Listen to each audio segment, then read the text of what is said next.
Bonjour, je suis ravi de vous retrouver dans cette vidéo où on va parler des 7 points principaux qu'il faut avoir en tête lorsque, en tant qu'externe, vous intervenez, par exemple en tant que consultant, dans une entreprise pour amener la transformation digitale de votre client. Ce rôle que vous allez mener, il n'est pas forcément évident parce que n'étant pas interne à l'entreprise, vous avez forcément un peu moins de pouvoir que les internes dans l'entreprise. Mais néanmoins, vous avez des leviers d'action, vous avez des atouts absolument considérables et on va les regarder ensemble. Le premier atout, c'est, vous connaissez bien l'adage, nul n'est prophète en son pays. Vous arrivez de l'extérieur, donc pendant un temps, en tout cas, ça va peut-être pas durer pendant des mois, mais pendant le temps de votre arrivée, quelques semaines, eh bien vous allez être très écouté. Parce que vous allez amener une vision extérieure. Cette vision extérieure, votre client, il vient la chercher. Sinon, il ne ferait pas appel à vous, il résoudrait tous ses problèmes en interne.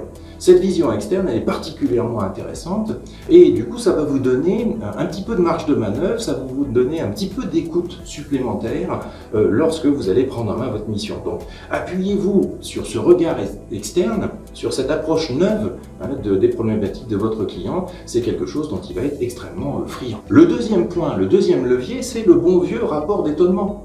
Oui, alors peut-être que ça paraît suranné, peut-être que ça paraît d'un autre siècle, mais alors pas du tout. Au contraire, le fait que vous arriviez chez votre client avec un œil neuf, il faut tout de suite consigner les choses qui vous paraissent bizarres, qui vous paraissent anormales, qui vous paraissent pas efficientes, pas performantes. Et c'est au moment où vous prenez possession de votre mission.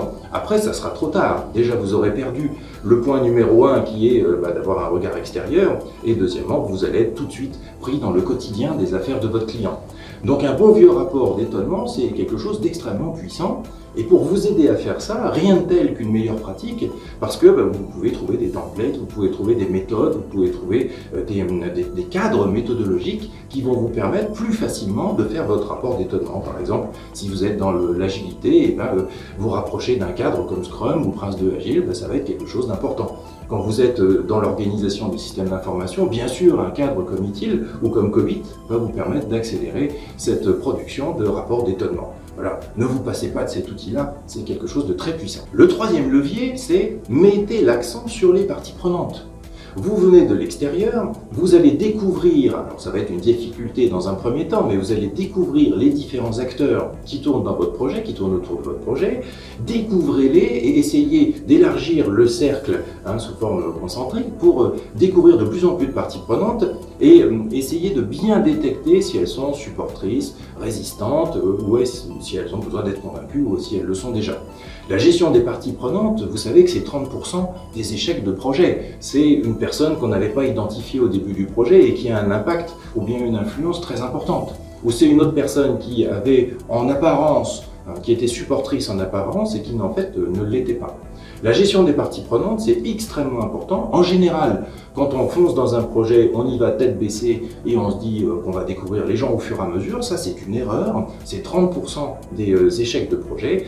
L'identification des parties prenantes et la gestion des parties prenantes, c'est un volet extrêmement important. En venant de l'extérieur, ça devrait vous toucher d'autant plus et vous donner encore plus d'outils. Quatrième point extrêmement important, alors là que vous veniez de l'extérieur ou pas, c'est un point fondamental dans la gestion de projet bien entendu, c'est la communication. Alors la communication, il faut être vraiment concentré un maximum pour embarquer les parties prenantes, communiquer de la bonne manière avec les différentes parties prenantes, ne pas sauter de rapport d'étape, être toujours très vigilant sur les termes employés, faire relire les communications par des utilisateurs ou par des acteurs importants de votre client, ça va être extrêmement fondamental.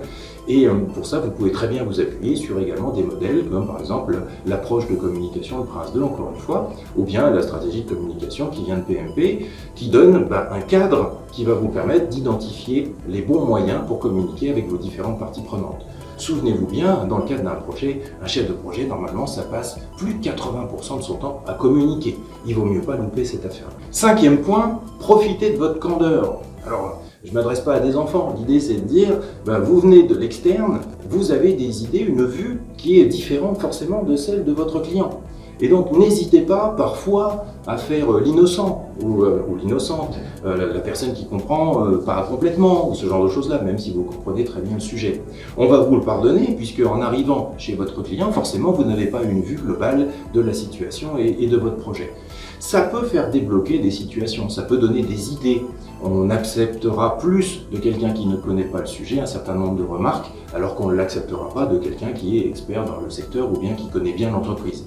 Donc profitez de cette candeur, elle peut vous ouvrir des portes et vous pouvez faire d'autant plus, très probablement, passer de messages. Le 6e point, c'est universel. What's in it for me?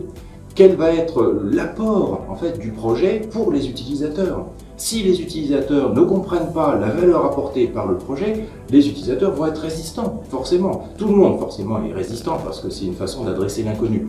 Mais si en plus on est incapable d'apporter de la valeur aux gens, aux utilisateurs, évidemment le projet va avoir des soucis, et vous avec. Donc une focalisation extrêmement importante, c'est qu'est-ce que les gens vont trouver dans l'apport que vous allez amener avec ce projet. Et ça va répondre aussi à la question pourquoi. Pourquoi est-ce que ce projet a été lancé et pourquoi tout le monde doit y être motivé. What's in it for me, c'est central dans l'aide à transformer une organisation. Et venant de l'extérieur, encore une fois, vous pouvez vous appuyer sur le point précédent, votre candeur, pour poser la question, mais pourquoi est-ce qu'on a lancé ce projet? Est-ce que les utilisateurs vraiment y trouvent leur compte? Pourquoi est-ce qu'on ne peut pas faire quelque chose pour que la valeur apportée soit encore plus grande? What's in it for me, ça c'est un incontournable. 7e et dernier point, ne vous découragez pas. Évidemment, à un moment donné, vous allez être attrapé par le quotidien et vous allez présenter une roue à votre client et il va vous dire « j'ai pas besoin de cette roue pour faire avancer ma charrue qui a des roues carrées ». C'est la vie, c'est-à-dire à un moment donné, il va falloir redoubler d'efforts, il va falloir convaincre, il va falloir revenir, remettre l'ouvrage sur le métier, il va falloir reconvaincre, probablement réemmener un certain nombre de parties prenantes. Ne vous découragez pas. Et vous avez également des outils qui vous aident dans ce travail-là. C'est des méthodes internationales, encore une fois. Vous avez des référentiels où des milliers de praticiens ont partagé leur expérience pour vous faciliter la tâche et vous donner des outils. Appuyez-vous sur les méthodes qui existent, ne réinventez pas en permanence la roue, ça sert strictement à rien. La valeur, elle est apportée par ce que vous faites, elle n'est pas à réinventer une méthode. Donc, encore une fois, dernier point, ne vous découragez pas, même le plus obtus des clients, même la moins convaincue des personnes peut être convaincue si elle trouve de l'intérêt, d'où le What's in it for me. Et puis si vous accompagnez et vous êtes persévérant, la plupart du temps, vous allez emmener tout le monde à l'usure, j'aurais tenté de dire, mais dans le bon côté des choses, bien entendu. Donc, ne vous découragez pas.